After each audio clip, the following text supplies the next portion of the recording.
2,400 years ago, one of the Gentiles, someone who is not Jewish, came to one of our great rabbis, and he asked him, "I want to learn the Bible.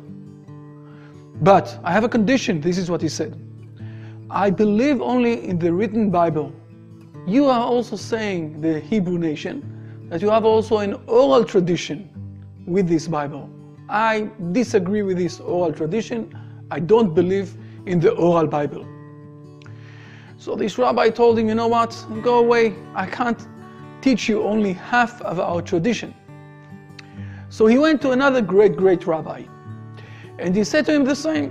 "I want to learn the Bible, but I don't believe at all in this oral Bible." So this second rabbi decided to do a trick. He taught him how to read the Hebrew letters, and the day after that, he changed the way and the direction of the Hebrew letters. He told him that A basically is C, and C is something like D, not like he taught him the day before. So this man said to him, "But yesterday you taught me differently." So this great rabbi told him, "You see, you believe in what I'm saying, not only in what I'm showing you that it's written down. Therefore, believe me that there is also an oral Torah." Now this is a very interesting story that happened 2,400 years ago. But the most interesting issue is not the difference between the rabbis and how the second one managed to convince the first one that there is also an oral Bible and not only written Bible. But both of them do agree that there is, I will say, two realms in the Hebrew tradition. The one that is written down, and this is the Bible, that everybody can take it and read it. But there is also the explanation, the hidden side of this Torah, what we call the oral Torah, and this is something that is not separated from the Hebrew nation. Who saw that almost 300 years ago?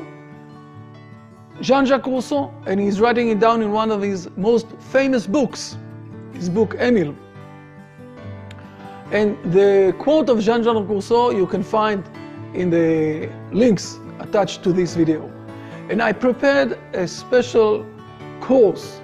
I put it on Udemy and other places so you can learn those two realms that we have in the Hebrew nation. One is the realm of the written Torah, of the written Bible, that everybody can read, everybody can understand, everybody can see what's written down. But if you will take, for example, a story that was written down by Gaius Lewis, okay? He wrote down few stories. One of them is the series of the Narnia stories.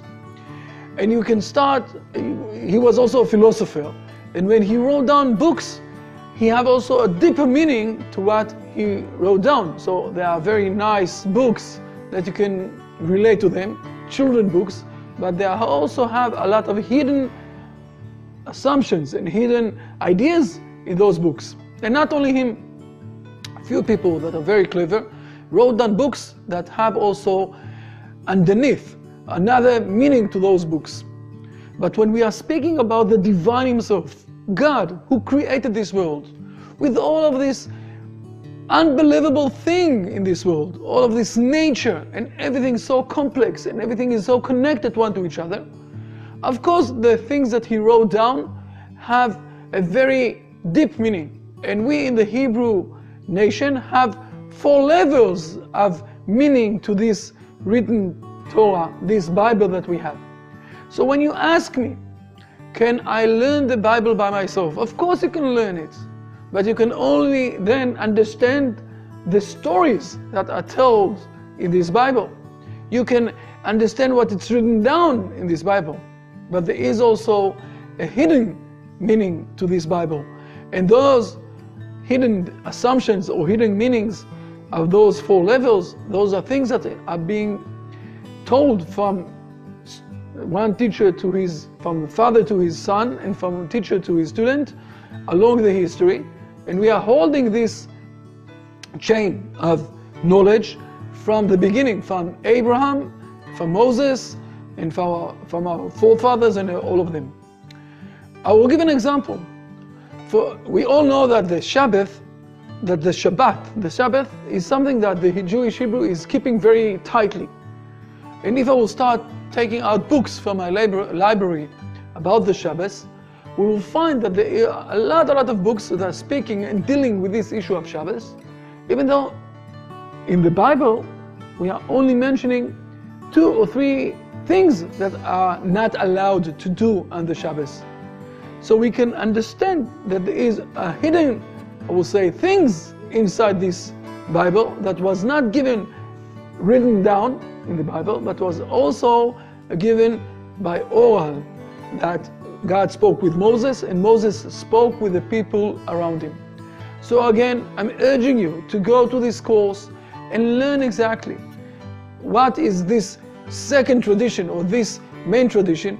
And as JeanJacques Rousseau said, until the Hebrew nation won't come to their own homeland, build up their universities and teach without any fear how they understand the Bible, we won't be able to understand what the Jewish people are thinking. This is what JeanJacques Rousseau said.